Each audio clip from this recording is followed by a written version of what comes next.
ഇന്ന് നമ്മൾ 2005 റിലീസായ പഹേലി മൂവിയാണ് നോക്കാൻ പോകുന്നത്.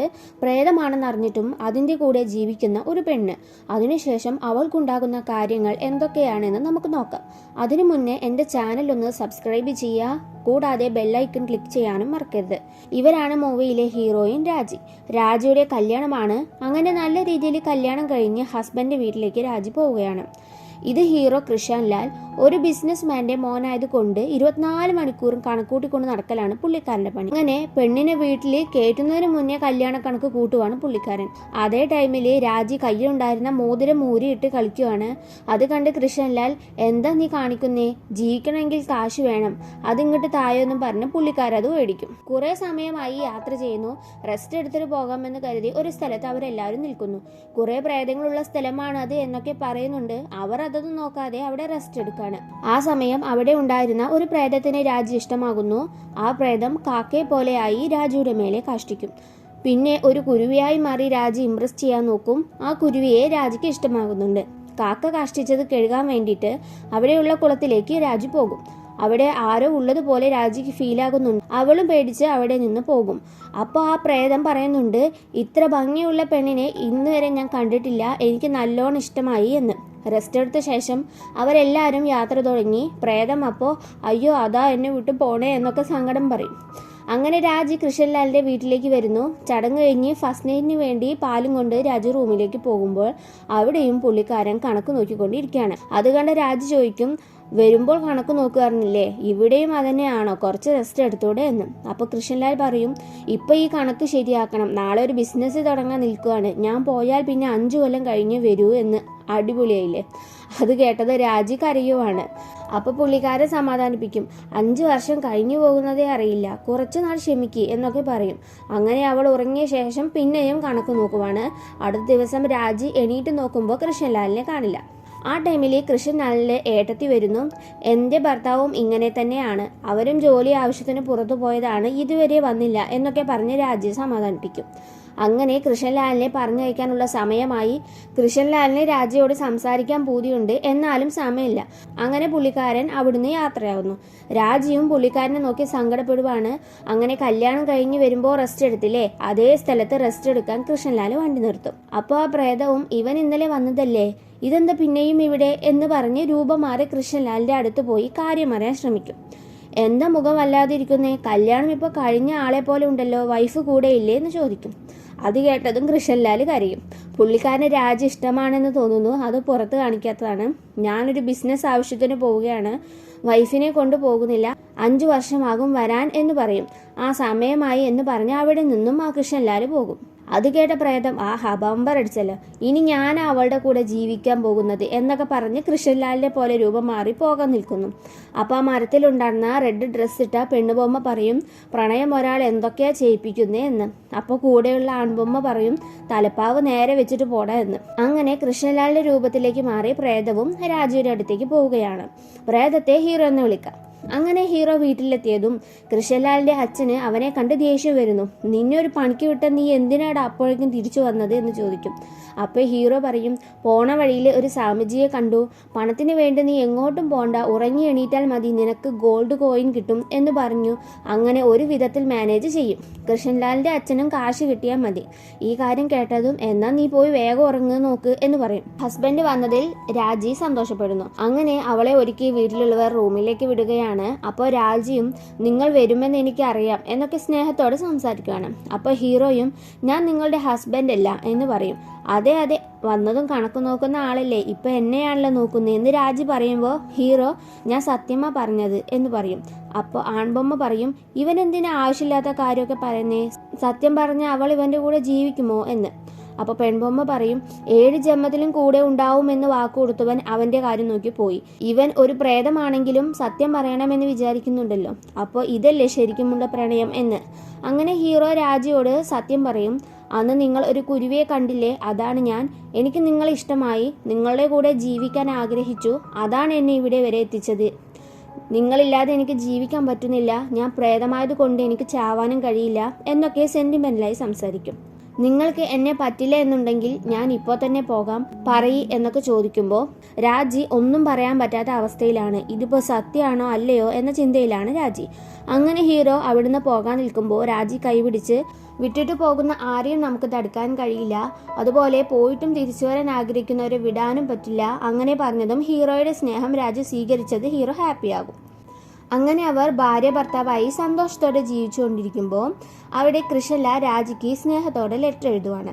ആ ലെറ്റർ ഒരാൾ അവൻ്റെ വീട്ടിലേക്ക് എത്തിക്കുന്നു. അപ്പോൾ അവിടെ ഹീറോ ഉണ്ടല്ലോ, അവനെ കണ്ടതും അന്തം വിട്ട് നിൽക്കുന്നുണ്ട്. എന്തിനാ അവിടെ നിന്ന് ഇങ്ങോട്ട് ലെറ്റർ അയക്കുന്നേ? നിങ്ങൾ ഇങ്ങോട്ട് വന്നല്ലോ, എന്നെ കണ്ട പൊട്ടനെ പോലെ തോന്നുന്നുണ്ടോ എന്ന് ചോദിക്കും. അപ്പോൾ ഹീറോയും ഒരു തരത്തിൽ മാനേജ് ചെയ്തിട്ട് ആ ലെറ്റർ വാങ്ങി അവനെ തിരിച്ചയക്കും. ലെറ്റർ കൊടുത്ത ആൾ തിരിച്ചു വന്നപ്പോൾ കൃഷ്ണൻലാൽ എവിടെ, അവിടുന്ന് ആരും ലെറ്ററിന് മറുപടി തന്നില്ലേ എന്ന് ചോദിക്കും. അപ്പോൾ അയാളും എന്താപ്പോൾ നിങ്ങൾ അവിടെ പോയപ്പോൾ അവിടെയും ഇവിടെ വന്നപ്പോൾ ഇവിടെയും ഉണ്ടല്ലോ, പറന്നാണോ വന്നത് എന്ന് ചോദിക്കും. അപ്പോൾ കൃഷ്ണൻലാലും താൻ എന്താ കുടിച്ചിട്ടുണ്ടോ എന്ന് ചോദിക്കും. അപ്പോൾ അയാൾ ഞാനാണോ കുടിച്ചിട്ടുള്ളത് എന്ന് ചോദിച്ച് അവിടെ വാക്ക് തർക്കം ഉണ്ടാകുന്നു. വീട്ടിൽ ഹീറോ രാജിയെ നല്ലോണം കെയർ ചെയ്യുന്നു. അത് ദൂരത്ത് നിന്നും കണ്ട കൃഷ്ണൻലാലിൻ്റെ ചേട്ടത്തി അവരുടെ ഭർത്താവിൻ്റെ കൂടെയുള്ള നിമിഷങ്ങൾ രാജി സങ്കടപ്പെടുവാണ്. അങ്ങനെ ആ ഗ്രാമത്തിൽ ഒരു ഒട്ടക മത്സരം നടക്കുവാണെന്ന് അറിയിക്കാൻ കുറച്ച് ആളുകൾ വരുന്നു. അപ്പോൾ കൃഷ്ണൻലാലിൻ്റെ അച്ഛനും തൻ്റെ മൂത്ത മകൻ ഈ മത്സരത്തിൽ തോറ്റത് കൊണ്ടാണ് നാട് വിട്ടു പോയത് എന്ന് പറഞ്ഞ് സങ്കടപ്പെടുന്നു. അപ്പോൾ ഹീറോയും നമുക്ക് ഇപ്രാവശ്യം എന്തായാലും ജയിക്കാം എന്ന് പറയുമ്പോൾ അയാൾ സമ്മതിക്കുന്നില്ല. അപ്പോൾ കുറച്ച് സ്വർണ്ണ നാണയം കയ്യിലെടുത്തു കൊടുക്കും. അങ്ങനെ കൃഷ്ണൻലാലിൻ്റെ അച്ഛൻ സമ്മതം മൂളുന്നു. അങ്ങനെ ഒരു കൊല്ലം കഴിഞ്ഞ് വീട്ടിൽ നിന്നും ഒരു ലെറ്റർ പോലും വന്നില്ലല്ലോ എന്ന സങ്കടത്തിലാണ് കൃഷ്ണൻലാൽ. അപ്പോൾ അവരുടെ അസിസ്റ്റന്റ് എന്നാ വാ നമുക്ക് അവിടെ ഒന്ന് പോയി നോക്കാമെന്ന് പറയും. അപ്പോൾ കൃഷ്ണൻലാലും വേണ്ട, പറയാതെ പോയാൽ അച്ഛന് ദേഷ്യം വരും, ഒരു ലെറ്റർ എഴുതി പെർമിഷൻ ചോദിക്കാം, റിപ്ലൈ വന്നാൽ നമുക്ക് പോകാം എന്ന് പറയും. അങ്ങനെ ലെറ്റർ എഴുതി ആദ്യം കൊടുത്തു വിട്ടില്ലേ, അയാളുടെ അടുത്ത് തന്നെ പോയി വീട്ടിൽ ലെറ്റർ കൊടുക്കുമോ എന്ന് ചോദിക്കും. അയാൾ സമ്മതിക്കുകയും ചെയ്യും. അവർ പോയതിനു ശേഷം അയാളുടെ വൈഫ് അന്ന് എല്ലാവരുടെയും മുന്നിൽ വെച്ച് നാണം കെടുത്തി അയാളെ പിന്നെയും സഹായിക്കുവാണോ എന്ന് ചോദിച്ച് ലെറ്റർ വാങ്ങി അടുപ്പിലിടും.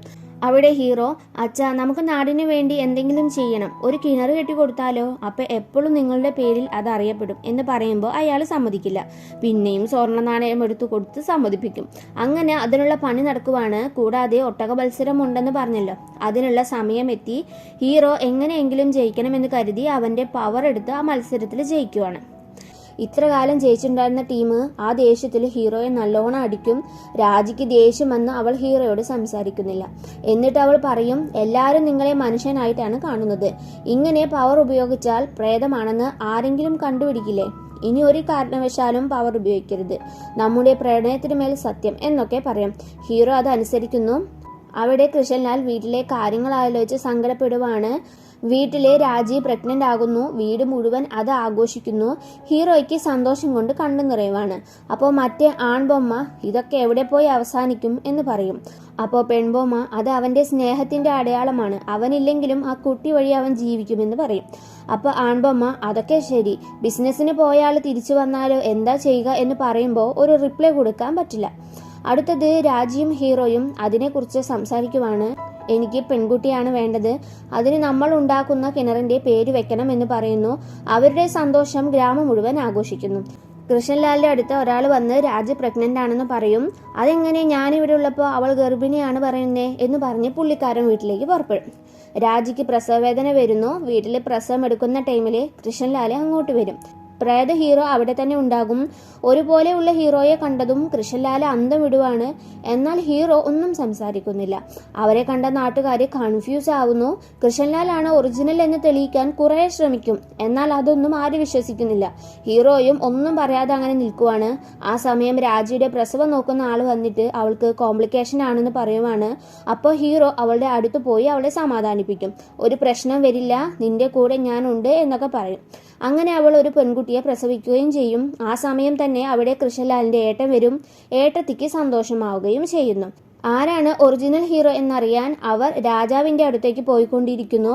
അങ്ങനെ പോയിക്കൊണ്ടിരിക്കുമ്പോൾ ആട് മേയ്ക്കുന്ന ആളെ അവർ കാണുന്നു. അയാൾ എന്താ പ്രശ്നമെന്ന് ചോദിക്കുമ്പോൾ നടന്ന കാര്യങ്ങളെല്ലാം അവർ പറയും. ഇത്രയേ ഉള്ളൂ, ആരാ ഒറിജിനൽ എന്ന് ഞാൻ കണ്ടുപിടിച്ച് തരാമെന്ന് പറയും. അങ്ങനെ രണ്ടാളോടും ഞാൻ നിങ്ങളോട് 3 കാര്യങ്ങൾ പറയും, അത് 3ലും ആരാണ് ജയിക്കുന്നത് അവരാണ് ഒറിജിനൽ എന്ന് അയാൾ പറയും. ആദ്യം തീക്കനലെടുക്കാൻ പറയും. കൃഷ്ണൻലാൽ അത് എടുക്കും. പ്രേതമൊന്നും ഉണ്ടാകാതെ നിൽക്കുന്നു.